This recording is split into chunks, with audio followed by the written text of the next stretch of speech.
Hello dear student, आज हम लेकर के आ गए हैं मेटल एंड नॉन मेटल का एक रैपिड रिवीजन। फिर से स्टार्ट करते हैं हम। देखिए, सबसे पहले अगर मैं बात करूं किसी भी मैटर की, तो जो मैटर होते हैं वो आपके तीन अलग अलग तरीके के होते हैं। मतलब एक मेटल होता है, दूसरा नॉन मेटल होता है, और तीसरा आपका मेटलॉइड्स होता है।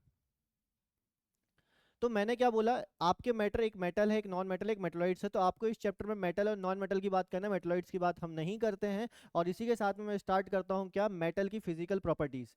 Physical properties of metal. ठीक है, तो मेटल की जो फिजिकल प्रॉपर्टीज होती है वो क्या होती है? पहली, कि ये आपके कैसे होते हैं, सॉलिड एंड हार्ड होते हैं। ठीक है, दूसरी क्या होते हैं, ये सोनोरस होते हैं। सोनोरस मतलब जो साउंड क्रिएट करते हैं। एक आपके डक्टाइल होते हैं, ये काफी अच्छे, मतलब क्या कि ये थिन वायर्स में चेंज हो सकते हैं। मेलिएबल होते हैं, मेलिएबल का मतलब क्या कि ये शीट में चेंज हो सकते हैं। ठीक है, तो कौन कौन से पॉइंट बोल दिए मैंने? पहला पॉइंट, ये क्या होंगे आपके, सॉलिड एंड हार्ड होंगे।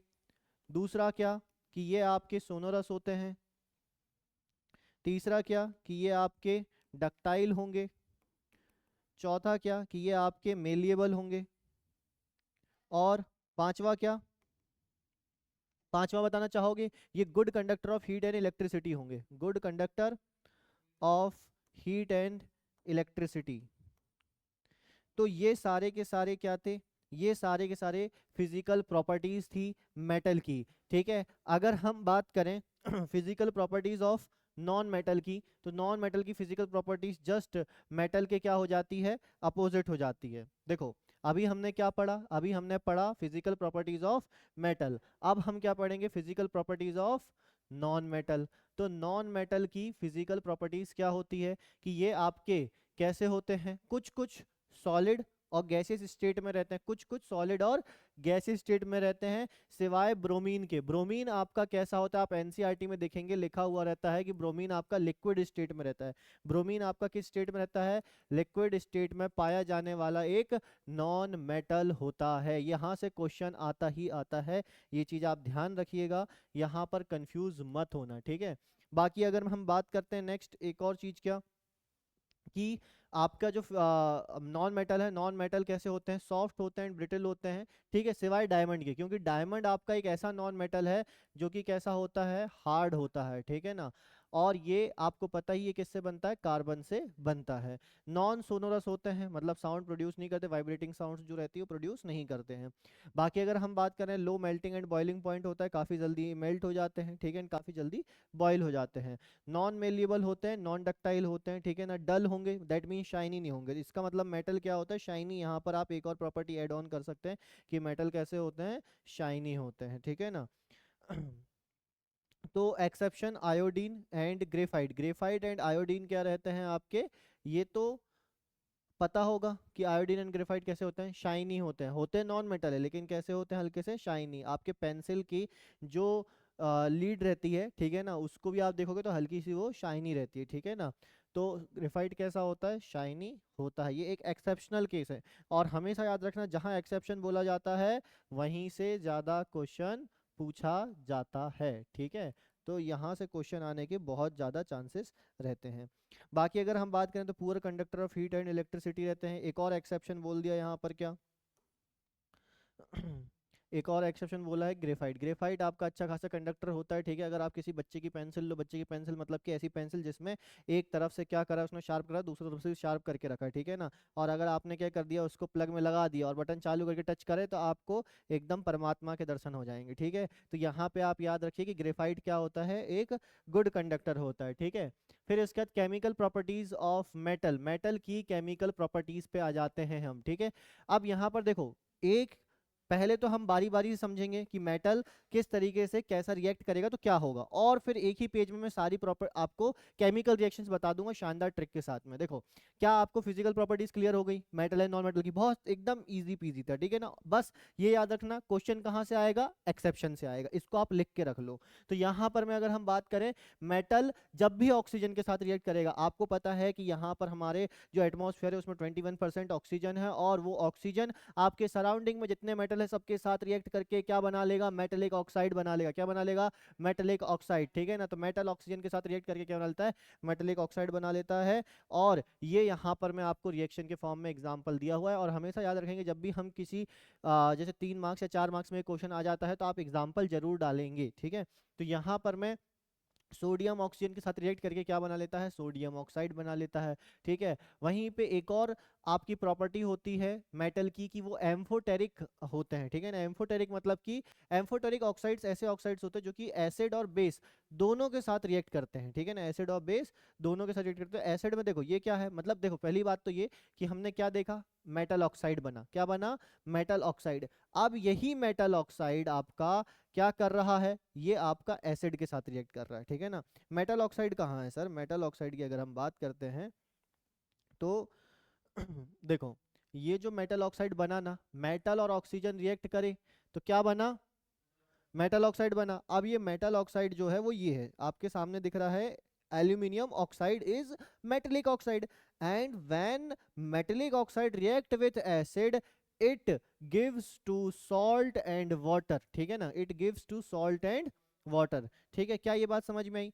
सेम ऐसे ही मेटल ऑक्सीजन के साथ रिएक्ट करके मेटल ऑक्साइड बनाया, यही मेटल ऑक्साइड आपका, सेम मेटल ऑक्साइड आपका क्या करेगा, जब बेस के साथ रिएक्ट करेगा तो आपका क्या बनाएगा, सॉल्ट और वाटर बनाएगा। मतलब कि एम्फोटेरिक ऑक्साइड्स जो रहते हैं, एम्फोटेरिक ऑक्साइड्स जो रहते हैं एसिड के साथ भी रिएक्ट कर रहे हैं और बेस के साथ भी रिएक्ट कर रहे हैं, ठीक है। और दोनों के साथ रिएक्ट करके जो प्रोडक्ट बना रहे हैं वो सेम बना रहे हैं, मतलब पानी तो निकलेगा ही निकलेगा। देखो अब इसमें ट्रिक क्या होती है, ट्रिक यही होती है कि आपको कुल मिला के कुछ नहीं करना है, क्या निकाल देना है, पानी निकाल देना है। कुल मिला करके आपको एम्फोटेरिक ऑक्साइड में याद रखना है कि हमको क्या करना है, हमको पानी निकालना है। अपने को क्या है, पानी निकालने से मतलब है, पानी निकालने से मतलब है, ठीक है, पानी निकालना है,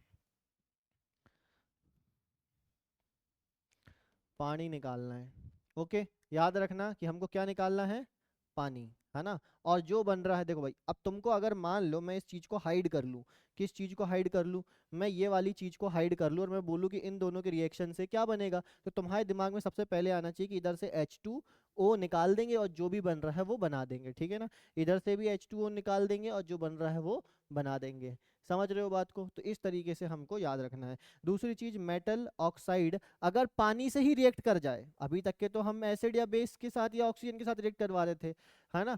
तो यहाँ पर मैं अगर मैं बात करूं कि ये जो आपका मेटल ऑक्साइड बना है, ये मेटल ऑक्साइड पानी से ही रिएक्ट कर जाए तो क्या बना लेगा, तो ये आपका मेटल हाइड्रोक्साइड बना लेगा। क्या बना लेगा, देखो जैसे कि मेटल ऑक्साइड है, पानी से रिएक्ट करा तो मेटल हाइड्रोक्साइड बना लेता है, मतलब बेस, ठीक है ना। क्या बना लेता है, बेस बना लेता है। अभी तक के हमने क्या क्या सीखा, देखो एक बार एक फटाफट से अपन समझते हैं इस चीज को, कि हमने सीखा कि कोई भी मेटल ऑक्सीजन के साथ रिएक्ट करके क्या बनाएगा, मेटल ऑक्साइड बनाएगा, यस और नो, है ना।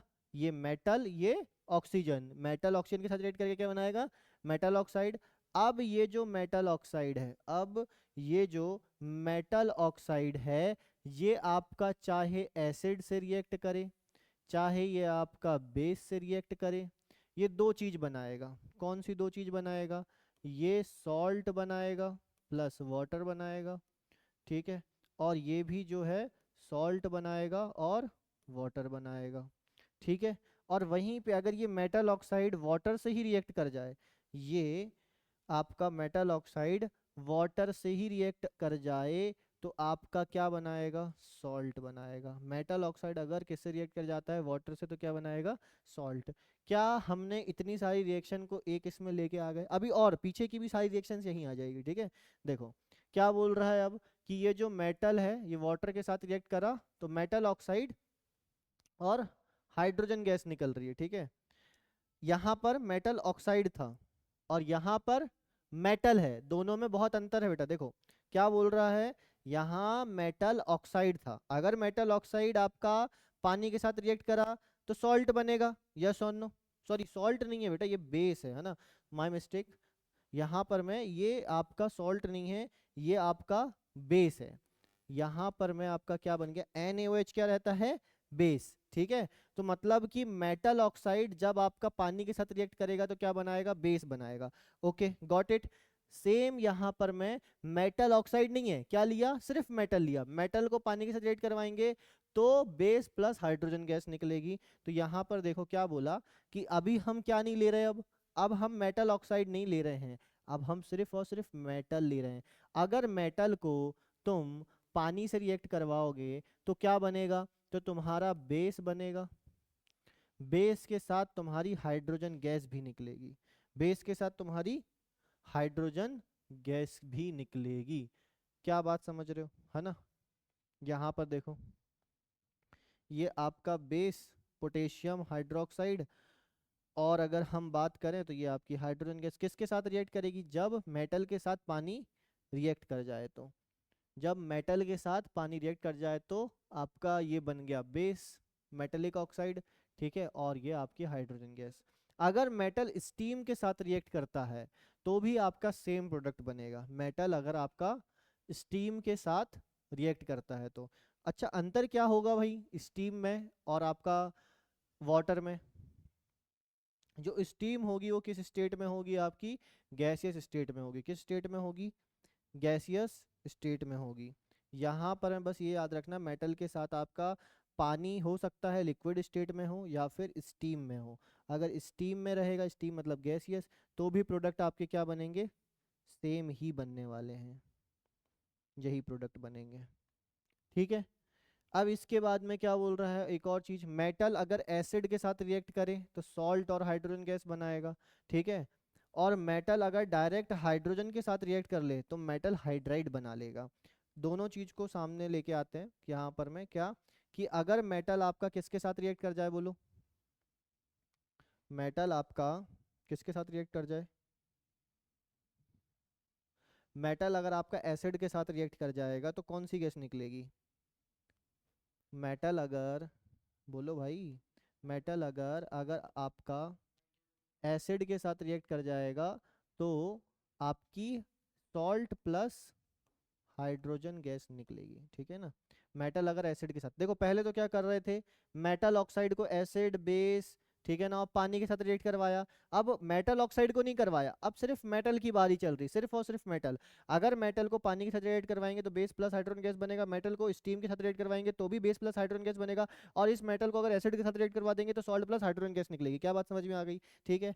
अब यहाँ पर मैं, ये वही वाली बात थी जो भी बताया, और मेटल को अगर हाइड्रोजन गैस से ही रिएक्ट करवा दें, मेटल को अगर, ये जो मेटल है इसी मेटल को हमने डायरेक्ट हाइड्रोजन गैस से रिएक्ट करवा दिया तो मेटल हाइड्राइड बन जाता है, मेटल हाइड्राइड। ठीक है, तो समझ गए बात को क्या है। अब सोचो कितनी सारी रिएक्शन थी, और भी है क्या, हाँ एक ये लास्ट बची है कि मेटल को अगर बेस के साथ रिएक्ट करवाओगे तो क्या होगा, तो मेटल को अगर आप बेस के साथ रिएक्ट करवाओगे, मेटल को अगर आप बेस के साथ रिएक्ट करवाओगे, इसी मेटल को अगर आप बेस के साथ रिएक्ट करवाओगे तो क्या होगा, तो वही वाली बात, सॉल्ट प्लस हाइड्रोजन गैस। ठीक है, अब तुम खुद सोचो 7-8 रिएक्शन जो तुमको क्या करनी पड़ती, अलग अलग रटनी पड़ती, वो आपने सिर्फ और सिर्फ एक चीज में लेके आ गए, और इससे आपके क्वेश्चन भी बनते हैं। ठीक है ना, और मैं बोल रहा हूँ बार बार कि यहाँ से सीबीएसई में एक क्वेश्चन आने वाला है, आप इसको लिख के रख लो इस बात को। ठीक है ना, कि क्वेश्चन आएगा, कैसा क्वेश्चन आ सकता है, क्वेश्चन आ सकता है कि हमने कुछ मेटल लिया एक्स, वो रिएक्ट करा कुछ चीज के साथ में तो बना प्रोडक्ट ए, और वो प्रोडक्ट फिर फर्दर रिएक्ट करा तो बना प्रोडक्ट ए बी, और फिर वो रिएक्ट करके कुछ सी डी बन गया। समझ रहे हो बात को, तो ऐसे क्वेश्चन आपको देखने को मिलेंगे।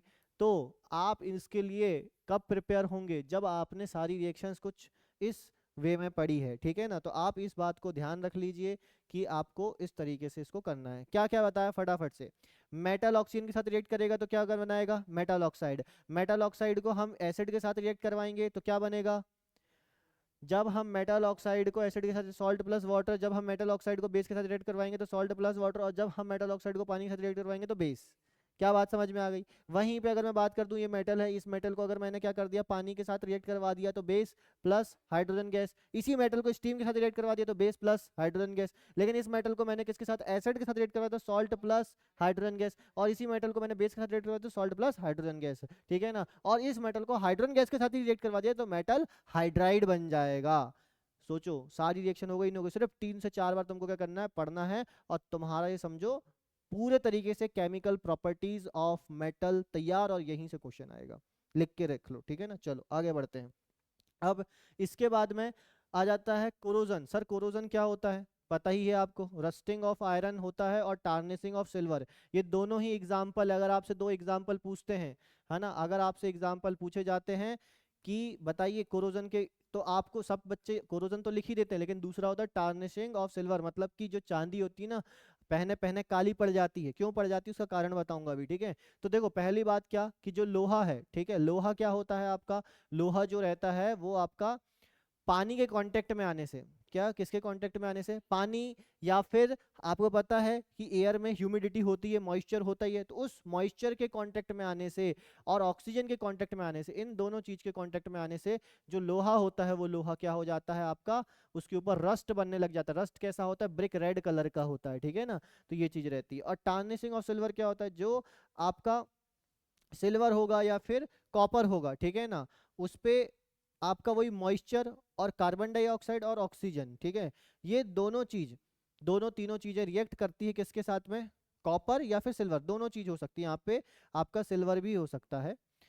कॉपर और सिल्वर दोनों के साथ में जब मॉइस्चर CO2 और O2 रिएक्ट करते हैं तो आपका क्या बना देते हैं, सी कॉपर एक हाइड्रोक्साइड और CuCO3, ठीक है, बेसिक कॉपर कार्बोनेट कहते हैं जिसको हम, जो कि ग्रीनिश कलर का होता है। तांबे के ऊपर देखना, जब तांबा बहुत समय तक के आपका ऐसा रखा रहता है तो हरा हरा सा क्या आ जाती है, उसके ऊपर लेयर आ जाती है, डल हो जाता है वो। ठीक है? और चांदी कैसी हो जाती है, काली हो जाती है। ठीक है? कुछ कुछ चांदी भी आपकी हल्की सी ग्रीनिश टाइप की हो जाएगी, तो उसको हम क्या कहते हैं, टार्निशिंग ऑफ सिल्वर कहते हैं। ठीक है? ये एग्जाम्पल उल्टे पुल्टे हो गए बेटा। ये देखो यहाँ पर मैं अगर हम बात करते हैं तो ये ऐसा कुछ रहना चाहिए, एक सेकेंड, इसमें ये कॉपर यहाँ नहीं आएगा, ठीक है, टार्निशिंग ऑफ सिल्वर आएगा, टार्निशिंग ऑफ सिल्वर, क्योंकि देखो 2Ag, ठीक है ना, Ag क्या है, सिल्वर है, Ag क्या है, सिल्वर है। ठीक है? और यहाँ पर मैं इसको मैं अलग कर दे रहा हूँ, यहाँ पर कॉपर आएगा, कॉपर। ठीक है? तो ये कॉपर था, कॉपर के केस में ये चीज हो रही थी। और सिल्वर के केस में क्या होता है आपका, हाइड्रोजन सल्फाइड रहता है, जो कि मेजरली रिस्पॉन्सिबल रहता है किस चीज के लिए, आपका टार्निशिंग करने के लिए। ये देखो यहाँ पे लिखा हुआ है कि क्या बनता है, सिल्वर सल्फाइड बनता है। भाई कॉपर के केस में तो ठीक है, कॉपर कार्बोनेट बन गया, है ना। कॉपर के केस में जो है ग्रीन कलर का क्या बना है, ये भी ऐसा क्वेश्चन आता है। क्या क्वेश्चन आएगा, क्वेश्चन ये आएगा भाई कि आपका जो प्रोडक्ट है, जो तांबे पे ग्रीनिश सब्सटेंस प्रोडक्ट बन रहा है वो क्या है। ठीक है ना? तो ये याद रखेंगे, जो तांबे के ऊपर जो हरा हरा बन रहा है वो क्या है, कॉपर कार्बोनेट है। ठीक है? वहीं पे ये भी पूछता है कि सिल्वर जो है, सिल्वर काली क्यों पड़ रही है, तो कौन से प्रोडक्ट के कारण, तो ये जो सिल्वर सल्फाइड है, यही सिल्वर सल्फाइड क्या कर रही है, उसको ब्लैक कर रही है। क्या बात समझ में आ गई? ठीक है, बस ये चीज थी और कुछ नहीं। ये 3 एग्जाम्पल हैं, ठीक है ना। एक और एग्जाम्पल ये वाला हो गया। एक एग्जाम्पल कौन सा, कोरोजन, जो कि आपको पता ही है, tarnishing of copper and tarnishing of silver, ये दो। और तो टोटल कितने एग्जाम्पल हो गए, 3 एग्जाम्पल, याद रखेंगे। ठीक है ना? तांबा जो रहेगा हरा ग्रीनिश हो जाएगा, ठीक है ना, टार्निशिंग होने पे। सिल्वर जो है टार्निशिंग होने पे ब्लैक हो जाएगा। और जो आपका ब्राउन क्या हो जाएगा, लोहा, ठीक है ना, जंग लगने पे, कोरोजन होने पे। ठीक है? चलिए आगे बढ़ते हैं। प्रिवेंशन, अगर हम बात करें जब तांबा लोहा चांदी खराब हो रहा है तो हम उसको कैसे बचा सकते हैं, है ना भाई, कोरोजन से खराब हो रहा है तो हम उसको कैसे बचा सकते हैं, क्योंकि रिएक्ट कर रहा है। तो प्रिवेंशन करने के लिए हम ऑयल और ग्रीस लगा सकते हैं। क्या कर सकते हैं, ऑयल या ग्रीस लगा सकते हैं, ताकि क्या ना हो। देखो सीधी सी बात है, अगर आपने क्या करा, कोई भी एक मेटल है, कोई भी एक मेटल है, अब उस मेटल के सरफेस पे अगर पानी, ठीक है, ऑक्सीजन, CO2, ये सारी गैसेस और वाटर इसके कांटेक्ट में आएंगे, किसके कांटेक्ट में आएंगे? ये आपका मेटल की लेयर है और ये आपकी किसकी लेयर है मेटल के साथ में? हाइड्रोजन ऑक्साइड, ठीक है, मतलब कि वाटर, ठीक है, और आपका ऑक्सीजन और CO2। तो इसके कांटेक्ट में आने के कारण यहाँ पर क्या होगा? कोरोजन होगा। क्या होगा यहाँ पर में? कोरोजन होगा, ठीक है ना। और वहीं पे अगर मैं बात करूं किस चीज की, अगर मैं इन दोनों के बीच में एक लेयर ला दूं, क्या ला दूं? इन दोनों के बीच में एक लेयर ला दूं। ये मैंने मेटल की लेयर, ठीक है ना, और मेटल की लेयर के ऊपर मैंने क्या रख दिया? मेटल की लेयर के ऊपर मैंने कोई सा कलर कर दिया, ठीक है ना। तो यहाँ पर मैं ऑयल, ग्रीस, पेंट ये सब कर दिया। अब कितना ही क्यों ना मॉइस्चर आ जाए, कितना ही क्यों ना मॉइस्चर आ जाए, ऑक्सीजन आ जाए, क्या ये रिएक्ट करेंगे? क्या नहीं करेंगे, ठीक है ना। तो वही चीज बोल रहा है कि आप ऑयल या ग्रीस लगा दो, ठीक है ना। ये क्या लगा दी? ऑयल या फिर ग्रीस लगा दी, ठीक है, जिस कारण से क्या नहीं हो पा रहा है? मॉइस्चर का और मेटल का कांटेक्ट नहीं हो पा रहा, जिस कारण से कोरोजन की रिएक्शन नहीं हो पा रही। पेंट भी लगा करके चीज करी जा सकती है, ठीक है ना, या गैल्वेनाइजेशन जा करके, या फिर अलॉइंग। सर ये अलॉइंग क्या होता है? अलॉइंग होता है मिक्सचर ऑफ मेटल्स, ठीक है ना। ये देखो यहाँ पे लिखा हुआ मिक्सचर ऑफ टू और more metal is known as alloy, ठीक है ना। मेटल और नॉन मेटल दोनों को मिला सकते हैं, जरूरी नहीं है कि मेटल को ही मिला के अलॉय बनाता है। मेटल और नॉन मेटल दोनों को मिला करके क्या बनाया जा सकता है? अलॉय बनाया जा सकता है। और ये एक होमोजीनस मिक्सचर होता है। होमोजीनस मिक्सचर का मतलब क्या होता है? होमोजीनस मिक्सचर का मतलब होता है यूनिफॉर्मली मिक्स। जैसे कि अगर हम बात करें स्टील, आपने स्टील की थाली में खाना तो खाया ही होगा। अब क्या आप उस स्टील में आप बता सकते हो कि देखो ये यहाँ पे लोहा है, यहाँ पे तांबा है? नहीं, आप बता नहीं सकते, ठीक है ना। किसका मतलब क्या? कि वहां पे यूनिफॉर्मली डिस्ट्रीब्यूटेड है पूरे मेटल्स, ठीक है। यूनिफॉर्मली को ही हम कहते हैं क्या? होमोजीनस मिक्सचर, जिसको आप अपनी नेकेड आई से देख के बता नहीं सकते कि कहाँ पे कौन सी चीज है। क्या ये बात क्लियर हो गई? ठीक है, हाँ। अब देखो यहाँ पे बोला जा रहा है कि ब्रास जो है वो कॉपर और जिंक का अलॉय है। ब्रॉन्ज जो होता है वो कॉपर और टिन का अलॉय होता है। सोल्डर जो होता है वो लेड और टिन का होता है। और स्टेनलेस स्टील आयरन, क्रोमियम, निकल, इन तीनों चीजों का क्या होता है? आयरन, क्रोमियम, निकल, तीनों चीजों का आपका मिक्सचर आपका स्टील होता है। मतलब स्टील में क्या है? आप ये बोल सकते हैं कि हम लोहा, निकेल और क्रोमियम इनकी थालियों में खाना खाते हैं, है ना। तो ये चीज रहती है। अब इसके बाद में क्या बोल रहे हैं? Reactivity series. मेटल की रिएक्टिविटी सीरीज अलग अलग होती है, ये चीज हम याद रखेंगे, ठीक है। अगर बात करी जाए तो मेटल की रिएक्टिविटी सबसे ज्यादा होती है किसकी? पोटेशियम की। जब आप नीचे जाते जाएंगे तो रिएक्टिविटी सीरीज क्या होती जाएगी? घटती जाएगी, ठीक है ना। तो यहाँ पर मैं इसका एनसीईआरटी में कुछ इस तरीके से भी बताया गया है, ठीक है। कैसा? पहले पोटेशियम, फिर सोडियम, ठीक है, फिर उसके बाद कैल्शियम, फिर मैग्नीशियम, फिर एल्यूमिनियम, फिर जिंक, फिर उसके बाद आयरन, फिर टिन, फिर लेड, फिर उसके बाद में हाइड्रोजन, और फिर उसके बाद कॉपर, मर्क्यूरी, सिल्वर, देन उसके बाद गोल्ड एंड प्लेटिनम, ठीक है। तो यहाँ पर मैं, आप टॉप टू बॉटम जब जाएंगे, जब आप टॉप टू बॉटम जाते हैं तो रिएक्टिविटी सीरीज क्या होती है आपकी? बेटा डिक्रीज होती है ना। क्या होती है? डिक्रीज होती है। क्योंकि आपके मोस्ट रिएक्टिव एलिमेंट, देखो याद रखना, हाइड्रोजन तक के क्या होते हैं? हाइड्रोजन तक के आपके मोस्ट रिएक्टिव मेटल होते हैं, ठीक है ना, मोस्ट रिएक्टिव मेटल होते हैं। और हाइड्रोजन के बाद आपके कैसे होते हैं? लीस्ट रिएक्टिव मेटल होते हैं। हाइड्रोजन के बाद आपके कैसे होते हैं? लीस्ट रिएक्टिव मेटल, ठीक है। सर इनको याद कैसे रख सकते हैं? तो इसके लिए एक ट्रिक भी होती है ना। काशीनाथ का, देखो काशीनाथ का माली आलू जरा फीके से पकाता है, कौन है? आगे आओ पिटो, ठीक है। तो यहाँ पर में अगर हम बात करते हैं तो एक काशीनाथ है, ठीक है ना। काशीनाथ का वो माली है। अब उस माली को खाना बनाने बोलोगे तो उस आलू मतलब फीके से ही पकाएगा ना, मतलब टेस्टफुल खाना नहीं बनाया उसने। तो महाराज उसको क्या कर रहा है? पीट रहा है कि तूने आलू अच्छे नहीं बनाए करके। समझ रहे हो बात को? तो काशीनाथ का माली आलू जरा फीके पकाता, फीके से पकाता है, कौन है? आगे आओ पिटो, ठीक है। तो ये आप इसके जरिए रिएक्टिविटी सीरीज को याद रख सकते हैं। इस पे भी क्वेश्चन आता है, ठीक है, बहुत बार ये क्वेश्चन आया हुआ है।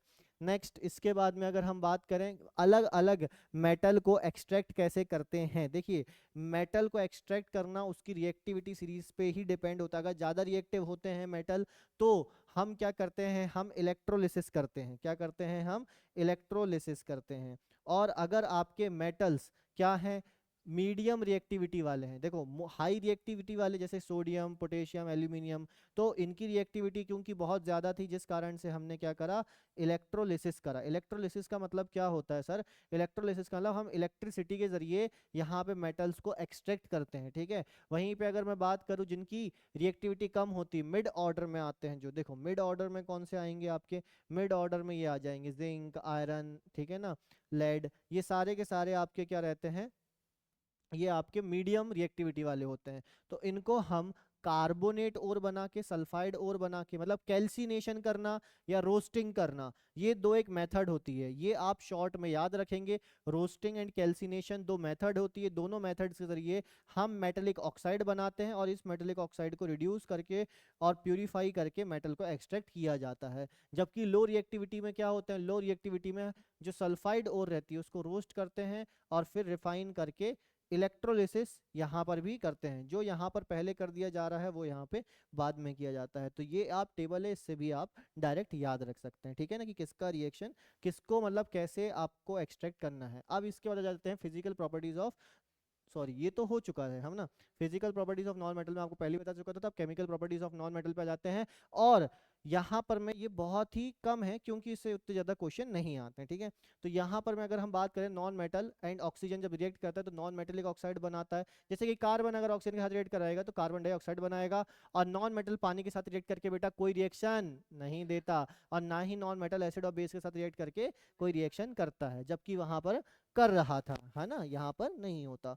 तो बस इसी के साथ में आपका केमिकल प्रॉपर्टीज खत्म हो जाता है। अब एक चीज जाती है क्या, आयोनिक कंपाउंड। सर ये आयोनिक कंपाउंड्स क्या होते हैं, आयोनिक कंपाउंड्स जनरली होता क्या है बेटा, आप देखो कुछ इस तरीके से होते हैं, ठीक है। जैसे कि ये क्या है, ये आपका मैग्नीशियम है। ये जो मैग्नीशियम है, इस मैग्नीशियम के पास ये मैंने बनाया है इसका इलेक्ट्रॉन डॉट स्ट्रक्चर, और इलेक्ट्रॉन डॉट स्ट्रक्चर में यहाँ पर दो इलेक्ट्रॉन्स दिख रहे हैं हमको। ये दो देखो, ये इलेक्ट्रॉन मतलब कि ये बताया जा रहा है कि मैग्नीशियम के लास्ट शेल में दो इलेक्ट्रॉन है। मैग्नीशियम के लास्ट शेल में कितने इलेक्ट्रॉन है, मैग्नीशियम के लास्ट शेल में दो इलेक्ट्रॉन है। अब यहाँ पर में जो क्लोरीन है, क्लोरीन के पास कितने इलेक्ट्रॉन है, क्लोरीन के पास होते हैं आपके 7 इलेक्ट्रॉन बेटा, 1 2 3 4 5 6 7, ठीक है ना। तो क्लोरीन के पास है 7 इलेक्ट्रॉन। अब ऑक्टेट रूल ये कहता है, according to octet rule, octet rule ये कहता है कि हर एक मेटल के लास्ट शेल में, ठीक है ना, लास्ट शेल में, मेटल के बोल लो या किसी भी एलिमेंट के बोल लो, मेटल के ना बोल के हम किसी भी एलिमेंट के, किसी भी एलिमेंट के लास्ट शेल में 8 इलेक्ट्रॉन होना चाहिए to attain stability, to attain stability, stability को अटेन करने के लिए, स्टेबिलिटी को अटेन करने के लिए 8 इलेक्ट्रॉन होने चाहिए। तो इसके पास लास्ट में 2 है, अब ये 6 ले लेगा तो स्टेबल होगा, या तो 2 दे देगा तो स्टेबल होगा। तो 6 लेने में ज्यादा दिक्कत है, 2 देने में कोई दिक्कत नहीं है। तो ये क्या करता है, क्लोरीन को बोलता है भाई तुम मेरे 2 इलेक्ट्रॉन ले लो। क्लोरीन कहेगा तुम काहे हमको अनस्टेबल करने पे लगे हो भैया, हमको तो एक की जरूरत है, तुम दे दो दोगे तो हम और अनस्टेबल हो जाएंगे। तो क्या बोलेगा, तो भैया देखो यार कुछ तुम्हारा भी भला हो हमारा भी भला हो। तो देखता है कि वो क्लोरीन, ठीक है ना, वो भी बेचारा वैसे ही वेल रहा है, ठीक है। मतलब कि कुल मिला के आप ऐसे समझ लीजिए कि एक मैग्नीशियम है, ठीक है ना, मैग्नीशियम एक माँ है, ठीक है, मैग्नीशियम एक माँ है जिसकी 2 बेटी कुंवारी कन्या है, ठीक है ना। अब तुम्हें शादी करनी है, तुम भी उत्सुक हो, ठीक है ना, तुम सोच रहे हो हम भी भाई क्या हो जाएं, सटेबल हो जाएं, ठीक है, अपनी लाइफ में। तो जो माँ है वो कह रही बेटा मेरी 2 बेटियां हैं, दोनों बेटी से तू शादी कर ले, लेकिन ये कब होगा बेटा, जब तुम अपने आप काबिल बन सकोगे तब होगा, ठीक है ना। तुम मांगने का एक लड़की, माँ ने बोला दोनों ले जाओ, बहुत बढ़िया है ना, ठीक है। तो कहने का मतलब क्या कि आप जो है यहाँ पर मैं देख पा रहे होंगे, मैग्नीशियम कह रहा है कि दोनों इलेक्ट्रॉन ले जाओ, ठीक है, लेकिन क्लोरीन कह रहा है भैया एक बहुत है हमारे लिए, ठीक है ना, एक ही संभाल सकते हैं हम। तो फिर तुम क्या देखोगे, अरे भाई मेरा भी एक भाई है जो कि ऐसे ही, है ना, कन्या के लिए तड़प रहा है, तो वो अपने ही जैसे एक और को लेके आएगा। मतलब क्लोरीन अपने ही जैसे एक और को लेके आता है जिसको सिर्फ एक इलेक्ट्रॉन की क्या होती है, रिक्वायरमेंट होती है। तो यहाँ पर दोनों ही क्या कर लेते हैं, एक एक इलेक्ट्रॉन को शेयर कर लेते हैं, ठीक है। सोचो कितना अच्छा क्लोरीन है, अपने भाई की भी सोच रहा है कि मेरा तो हुआ ही भाई, मैं अपने, है ना, दोस्त की भी सेटिंग करवा दूं ठीक है, समझ रहे हो बात को। तो कहने का मतलब क्या, यहाँ पर मैं क्या आ गए, यहाँ पर मैं आपके इलेक्ट्रॉन्स आ गए किसके, मैग्नीशियम के। और इसके साथ में यहाँ पर ये जो बन रहा है बॉन्ड, इस बॉन्ड को अब देखो यहाँ पर मैग्नीशियम ने क्योंकि 2 इलेक्ट्रॉन दे दिए तो इस पे 2 प्लस आ गया, और इसने क्या ले लिए, इसने 2 इलेक्ट्रॉन ले लिए, हर एक क्लोरीन ने 1 इलेक्ट्रॉन लिया इसलिए 1 माइनस, और यहाँ पर Cl कितने थे, 2, तो यहाँ पर टोटल 2 आ गया। अगर हम बात करें तो इनके बीच में अब ये देखो यहाँ पर भी एक ये आयनिक फॉर्म आ गया, ये भी एक आयनिक फॉर्म आ गया, तो दोनों आयंस का बीच में जो बॉन्ड बनेगा, ठीक है ना, दोनों आयंस के बीच में जो बॉन्ड बनेगा उस बॉन्ड को कहेंगे आयनिक बॉन्ड, याद रखना, ठीक है ना। दोनों ही बॉन्ड को हम क्या कहेंगे, आयनिक बॉन्ड कहेंगे, आयोनिक बॉन्ड कहेंगे। और इलेक्ट्रोवेलेंट, और इनके चलते देखो इन दोनों के बीच में जो बॉन्ड होगा उसको आयनिक बॉन्ड कहेंगे, और इन दोनों के बाद जो प्रोडक्ट बनेगा मतलब क्या बनेगा, MgCl2, तो ये क्या होगा, ये आपका एक इलेक्ट्रोवेलेंट कंपाउंड होगा। कैसा होगा, इलेक्ट्रोवेलेंट कंपाउंड। ये भी क्वेश्चन आता है सारे स्टेट बोर्ड और CBSE बोर्ड में क्वेश्चन आता है कि बताओ, आइडेंटिफाई करने बोलते हैं कि ये कैसे कंपाउंड्स हैं, तो ये आपके इलेक्ट्रोवेलेंट कंपाउंड हैं। कैसे कंपाउंड है, इलेक्ट्रोवेलेंट कंपाउंड है। क्या बात समझ में आ गई, ठीक है, यस और नो।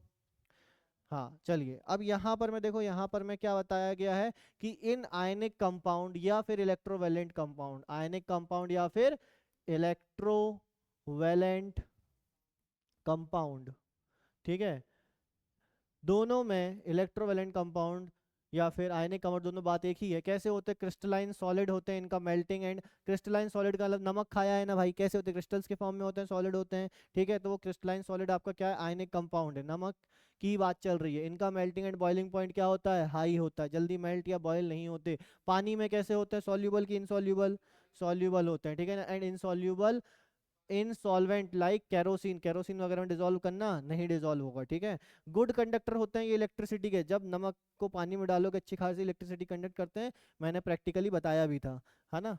तो यहाँ पर मैं अगर हम बात करते हैं किस चीज़ की, मोल्टन स्टेट में रहते हैं तब भी अच्छी खासी इलेक्ट्रिसिटी को कंडक्ट करते हैं। Do not conduct electricity in solid state, मतलब कि तुमने नमक में वायर डाल दी तो वो क्या नहीं होगा, इलेक्ट्रिसिटी पास नहीं होगी, लेकिन जब पानी में या पिघले हुए स्टेट में रहते हैं तब जा करके वो क्या करते हैं, इलेक्ट्रिसिटी को कंडक्ट कर लेते हैं। क्या बात समझ में आ गई। और इसी के साथ में मेटल एंड नॉन मेटल का चैप्टर यहीं पर समाप्त होता है। और कोई भी डाउट है आपके तो कमेंट सेक्शन में जरूर बताइए, और फुल चैप्टर अगर आपको जानना है तो इसके ऊपर में वीडियो है जिसकी डिस्क्रिप्शन में आपको लिंक मिल जाएगी। Good luck for your exams.